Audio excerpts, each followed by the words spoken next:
Hello అండి. Welcome to Satya's world. ఈరోజు మీకు ఒక యూస్‌ఫుల్ టిప్ చెప్తానండి. మనం రెస్టారెంట్‌లో ఎళ్ళినప్పుడు కాఫీని ఫోమీగా చక్కగా బాగా నురగగా చాలా టేస్టీగా ఇస్తారు.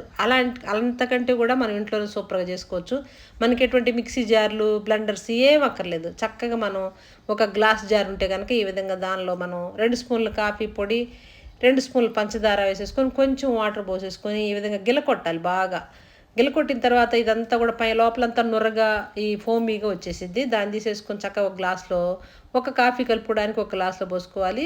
పోసేసుకొని దానిలో మనకి బాగా మరిగిన పాలుంటాయి గదా! ఆ పాలు గనక పోసేసుకున్నామంటే చక్కటి కాఫీ అయితే ప్రిపేర్ అవుతాయండి. మనం ఎటువంటి రెస్టారెంట్‌లకెళ్ళినా ఇంత మంచి కాఫీ అయితే దొరకవు. సూపర్ టేస్ట్ అయితే ఉంటది. చాలా బావుంటది. మీరు ఇంట్లో మనకి బ్లెండర్స్ ఇట్లాంటివి లేవే, ఇట్లా ఫోమీగా రావే అనుకోవాల్సిన పని లేదు. చక్కగా ఇట్లాంటి గ్లాస్ జార్‌లో గనక వేసేస్తే సూపర్‌గా అయితే ఉంటది. మీరు కూడా ట్రై చేయండి. టిప్ నచ్చితే లైక్ చేయండి, షేర్ చేయండి, సబ్స్క్రైబ్ చేసుకోండి.